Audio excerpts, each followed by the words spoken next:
not saying my client's a dealer, but what I am saying is people that are in possession of drugs, whether it be my client or his cellmate or someone else, are able to sell drugs without being part of a huge enterprise. And with regard to the contraband in Mr. Stillwell's cell, I'm going to rule that out as well. Now, Ms. Abbasi, what do you want to say with regard to the other two? Yes, Your Honor, discussion in Brown. And in Brown, it was a robbery which happened 1 hour before the charged crime.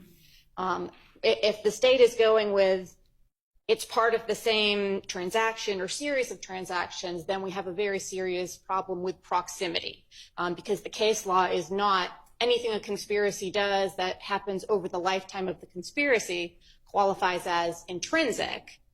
It has to be closely linked with the others, closely linked with the other charged offenses within the indictment. Your Honor, and I certainly understand that, Your Honor. I think, however, to say, well, it's part of the conspiracy basically opens the door to anything any defendant allegedly who is a member of YSL does, then automatically becomes part of the conspiracy and automatically comes in simply because it is intrinsic.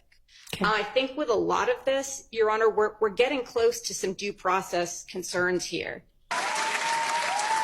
The defendants are on trial for the offenses they were indicted of.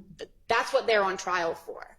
They're not in trial for the enterprise continuing in 2023, that it was still ongoing. That's just not relevant. If the day after indictment, every one of the defendants got together and said, whatever our group is over, and it was completely disbanded and no longer continued to exist, that wouldn't be relevant either.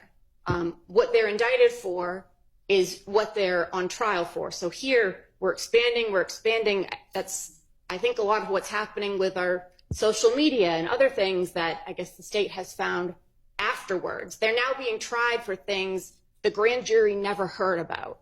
And that specifically is a violation of due process. I can supply to Your Honor the U.S. Supreme Court case law.